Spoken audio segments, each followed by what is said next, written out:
మన recipe chole masala curry. ఒకే వంట ఒక్కొక్కరు ఒక్కో తీరండి చేసేది. నా స్టైల్లో నేను చేసిన ఈ చోలే కర్రీ ఇది రైస్లోకి, రోటీ, చపాతీ దేంట్లోకైనా సరే పర్ఫెక్ట్గా సెట్ అవుతుంది. చేసే వంట ఒకటే అవుతుంది, కానీ చేసే చేతి బట్టి ఆ తీరు మారుతుంది. అలా ఈ కర్రీ నా స్టైల్లో నేను చేశాను. మీరందరూ కూడా తప్పకుండా దీన్ని ట్రై చేయండి. Perfect chole masala curry.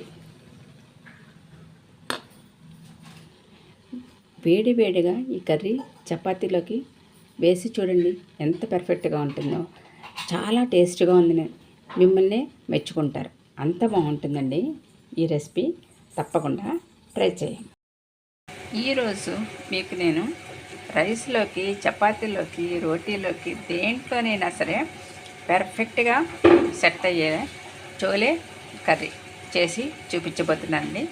దానికోసం నేను ముందుగా ఒక 1/2 కిలో కాబూలీ చనా ఒక నైట్ అంతా నానబెట్టుకుని శుభ్రంగా ఇలా వడకట్టి పెట్టుకున్నానండి. వీటిని ఇప్పుడు కుక్కర్లో వేసి కొంచెం సాల్ట్ వేసి ఒక 3 విజిల్స్ వచ్చేంత వరకు మనం దీన్ని ఉడికించుకోవాలన్నమాట. ఇలా మనం కుక్కర్లో శనగలు వేసుకుని ఒక గ్లాసు వాటర్ పోసుకుని కొంచెం సాల్ట్ వేసుకుందామండి. దీనికి సరిపడగా కొంచెం సాల్ట్ వేసుకుని 3 విజిల్స్ వచ్చేంత వరకు మనం దీన్ని ఉడికించుకుందాం. మనకి శనగలు ఉడికి అంటే కనుక పొలుకు అనేది ఉండకూడదండి, ఆ విధంగా ఉడకాలన్నమాట. ఇప్పుడు మనం 3 విజిల్స్ వచ్చేంత వరకు దీన్ని ఉడికించుకుందాం.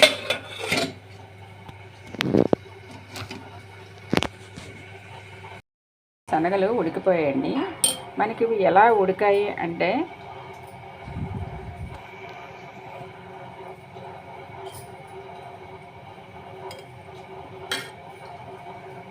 ఇలా ఉన్నప్పుడు ఇలా ఈ విధంగా మెత్తగా అయితే చాలన్నమాట.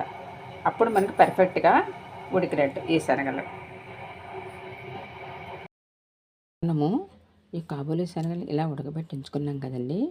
వీటిల్లో కొన్ని శనగలు మాత్రమే కొంచెం మనం ముద్దగా చేసుకుందాం. కొంచెం అంటే ఇలా ఇప్పుడు మనం శనగలన్నీ ఇలా ఉడికించి పెట్టుకున్నాం కదండి.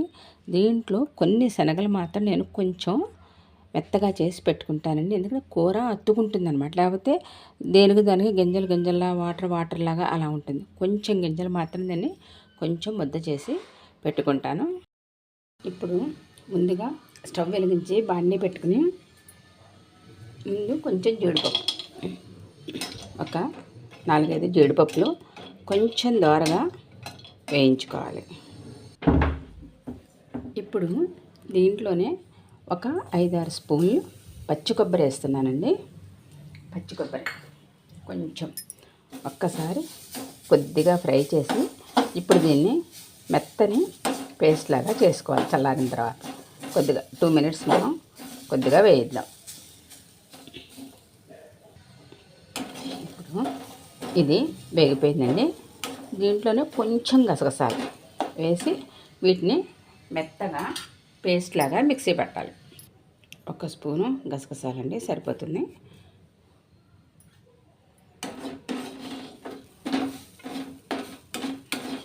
ఇది ఒక కమ్మదనం వస్తుందండి. గసగసాలు వేయటం వల్ల కూరకి మంచి ఫ్లేవర్ వస్తుంది. ఇవి చక్కగా వేగిపోయి మెత్తగా వీటిని మిక్సీ పెట్టేద్దాం. ఇప్పుడు ఇదే బాండీలో ఒక 3-4 స్పూన్లు ఆయిల్ వేసుకోవాలండి. ఇప్పుడు ఆయిల్ హీట్ అయిన తర్వాత ఒక ఉల్లిపాయ సన్నని తరుగు,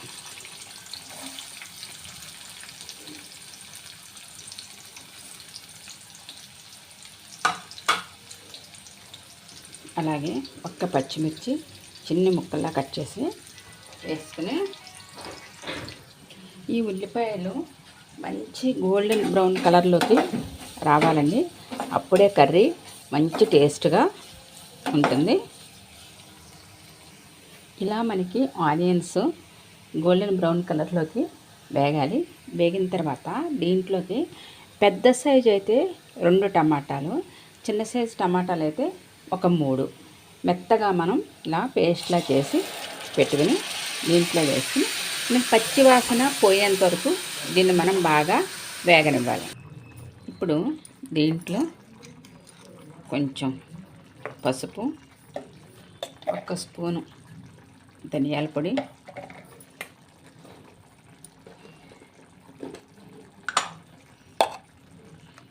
ఒక స్పూను జీలకర్ర పొడి,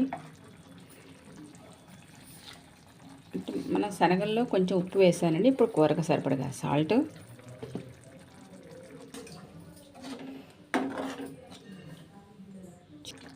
ఇప్పుడు దీనిలో కొద్దిగా పసుపు,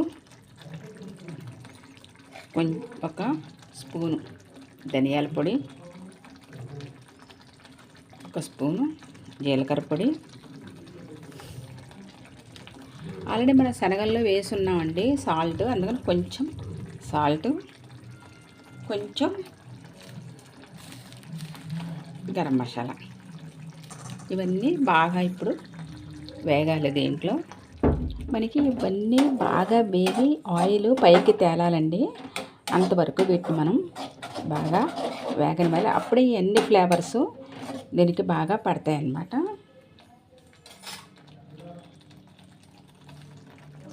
ఇప్పుడు దీంట్లో మనం ఈ ఉడికించుకున్న శనగలు ప్లస్ కొంచెం మనం ఇలా స్మాష్ చేసి ఉంచుకున్నాం కదండి, ఇవి మొత్తం వేసేసి ఇప్పుడు మనం ఇవి 2 కలిపి బాగా ఉడకనివ్వాలండి. నేను ఈ శనగలు ఉడికించిన వాటర్ తీసి పెట్టుకున్నానండి. ఆ వాటరు కొంచెం పోసేసి ఇప్పుడు దీంట్లోనే మనం కొబ్బరి, కాజు గసాలు పేస్ట్ అది కూడా వేసేద్దాం. ఇప్పుడు దీంట్లో 1/2 స్పూను కారం అండి వేసి మనం బాగా చూసారా ఎంత క్రీమీ స్ట్రక్చర్ వచ్చింది. సూపర్ టేస్ట్గా ఉంటుందండి. మనం రైస్, రోటీ, చపాతీ దేంట్లోకైనా సరే చాలా చక్కని రుచితో ఉంటుంది. మనం ఇలా దీన్ని సిమ్లో పెట్టి 10 నిమిషాలు దీన్ని ఉడకనివ్వాలి. మనము ఒకసారి మూత పెట్టేసి 10 నిమిషాలు సిమ్లో ఇలా మనం ఉడికించామంటే కర్రీ రెడీ అయిపోయిందండి. చూడండి ఎంత క్రీమీగా, ఎంత బాగుందో, మంచి కలర్ఫుల్గా. ఇప్పుడు దీనికి పైనుంచి కొంచెం కొత్తిమీర తరుగు వేసుకుందాము.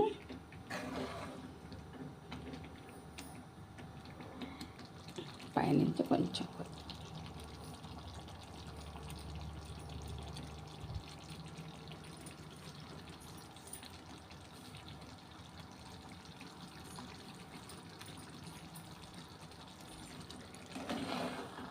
పర్ఫెక్ట్ చోలే కర్రీ రెడీ అయిపోయిందండి.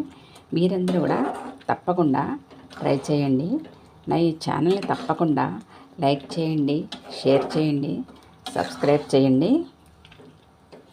దీన్ని ఇప్పుడు సర్వింగ్ బౌల్లోకి తీసేసుకుందాం.